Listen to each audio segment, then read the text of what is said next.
ಮಂಡ್ಯ ತೋಟದ ಮನೆ ಹತ್ರ ಹೋಗ್ತಾ ಇದ್ದೆ, ಹೊಸಳ್ಳಿ ರೋಡಲ್ಲಿ. ಯಾರೊಬ್ರು ರಿಟೈರ್ಡ್ ಕ್ಲರ್ಕು ಅಲ್ಲಿ ನಿಂತಿದ್ರು. ತುಂಬ ವಯಸ್ಸಾಗದೆ, ಗೌರವ ಕೊಡಬೇಕು. ಸರ್ ನಮಸ್ಕಾರ, ಚೆನ್ನಾಗಿದ್ದೀರಾ ಅಂದೆ. ಏನೋ ಚೆನ್ನಾಗಿವ್ನು ಏನು ಬೇಕಲ್ವ ಅಯ್ಯ, ಚೆನ್ನಾಗಿವ್ಕನೋ, ನಾನೇ ನಿನ್ನಂಗೆ ತ್ರೀಕ ನಿಂತಿದ್ದಾನೆ ಅಂದ. ಆಯ್ತು ಬಿಡಿ ಸರ್, ನಂದೆ ತ್ರೀಕ ನಿಂತೀವನಿ, ನೀವು ಚೆನ್ನಾಗಿರಿ ಸರ್. ಆಮೇಲೆ ಸರ್ ನಿಮ್ಮ ಮಕ್ಕಳು ಅಂದೆ. 1991 ಇಸ್ವಿಲಿ ನನ್ನ ಮಗ ಡಿಸ್ಟಿಕ್ಗೆ ರ್ಯಾಂಕು.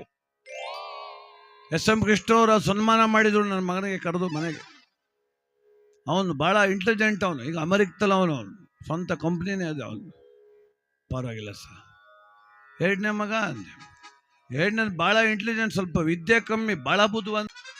ಅವನು ಹಂಗೋ ಹಿಂಗೋ ಮಾಡಿ ಸಿಂಗಾಪುರ ಸೆಟ್ಲ್ ಆಗ್ಬಿಟ್ನಲ್ಲ, ಅವನದು ಕಂಪ್ನಿ ಅದು. ಪರವಾಗಿಲ್ಲ ಸರ್. ಮಗಳು ಅಂದೆ. ಮಗಳೆಲ್ಲ ಪಾಂಡವಪುರಕ್ಕೆ ಮದುವೆ ಮಾಡಿದ್ದೆ, ಅವ್ರ ಮಗ ಲಂಡನ್ನಲ್ಲಿ ಡಾಕ್ಟ್ರು, ಈಗ ಅವಳು ಅಲ್ಲೇ ಅವಳೇ. ಪರವಾಗಿಲ್ಲ ಸರ್. ನೀವು ಅಂದೆ. ಶುಗರ್ ಟೆಸ್ಟ್ ಮಾಡ್ಸೋಕೆ ಬಂದೀವಿ ಅಂದೆ. ಇದ್ಯಾಕೆ ಬಿಸಿಲಲ್ಲಿ ನಿಂತಿದ್ದೀರಿ ಅಂದೆ. ನನ್ನ ತಮ್ಮನ ಮಗನ ಕರ್ಕೊಬಂದೆ ಕಣೆಯ ಬೆಳಗ್ಗೆ ಸ್ಕೂಟ್ರಲ್ಲಿ. ಒಳಗಡೆ ನಾನು ರಕ್ತ ತೆಗೆಸ್ತಾವನಿ, 200 ರೂಪಾಯಿ ಕೊಡ್ದೋಡಪ್ಪ, ಪೆಟ್ರೋಲ್ ಹಾಕ್ಸ್ಕೊಬತ್ತೀನಿ ಅಂತ ದುಡ್ಡು ಇಸ್ಕೊಂಡು ಈಚೆಗೆ ಬಂದ. ಈಗ ನೋಡಿದ್ರೆ ಗಾಡಿ ಇಲ್ಲೇ ಅದೇ, ಪೆಟ್ರೋಲ್ ಎಲ್ಲಿಗೆ ಹಾಕ್ಸ್ತಾ ಇದ್ದೋ ನಾವು ಅಂದ. ಎಲ್ಲೋ ಪಾಪ ಅವನು ಹಾಕ್ಸ್ಕೊತಾವ್ಬಿಡಿ ಸರ್. ಆಮೇಲೆ ಮನೆಯಲ್ಲಿ ಸರ್ ನಿಮ್ಮದು ಅಂದೆ. ಇಲ್ಲಿ ಆಲಳಿಲಿ ಕಣಯ್ಯ, ಮಂಡ್ಯ ಆಲಳಿಲಿ ಕಟ್ಟಿಲ್ವ ನಾವು? ನಮ್ಮ ಮನೆ ನೋಡಿಲ್ಲ ನೀನು? ನೋಡು, ಯಾವ MLA ಮನೆನೂ ಇಲ್ಲ. 60 ಚದರ ಮನೆ ನಮ್ಮದು.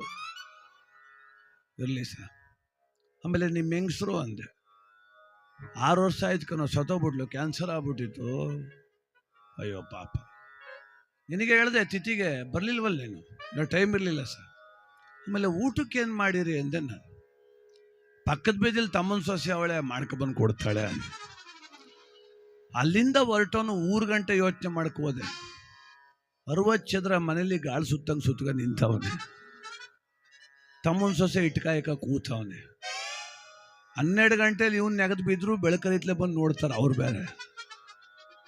ಒಂದೊತ್ತಲ್ಲಿ 19 ಅಂದ್ರು ಕೇಳೂರಿಲ್ಲ, ಹೇಳೂರಿಲ್ಲ.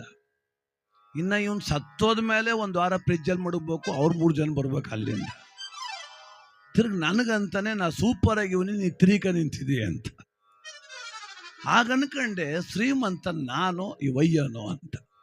ಇಷ್ಟು ದೊಡ್ಡ ಮನೆ ಕಟ್ಬಿಟ್ರಿ, ಇದಕ್ಕಿದ್ದಾಗೆ ಕಟ್ತೆ ಅಪ್ಪ, 1.5 ಕೋಟಿ ಆಯ್ತು. ಏನ್ ಮಾಡ್ತಿ, ನಾ 3 ಜನಕ್ಕೆಲ್ಲ ಹೊಟ್ಟೆ ಉರಿ ಬಂದ್ಬಿಟ್ಟದೆ, ಹಿಂಗ್ ಕಟ್ಬಿಟ್ನಲ್ಲ ಅಂತ. ಇಷ್ಟೊಂದು ದೊಡ್ಡ ಕಾರ್ ತಂದ್ರಿ ಮನೆ ಹತ್ರ.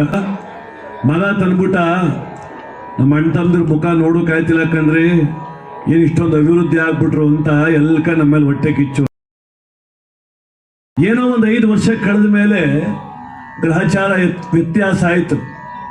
ಮನೆ ಸೇಲ್ ಅಗ್ರಿಮೆಂಟ್ ಆಯ್ತು, ಕಾರ್ ಬ್ಯಾಂಕ್ನವ್ರು ಎಳ್ಕೊಂಡು ಹೋದ್ರು, ಬಂಗಾರ ಎಲ್ಲ ಬ್ಯಾಂಕ್ ಸೇರ್ಕಂತು, ಆರೋಗ್ಯ ಹದಗೆಟ್ಟೋಯ್ತು.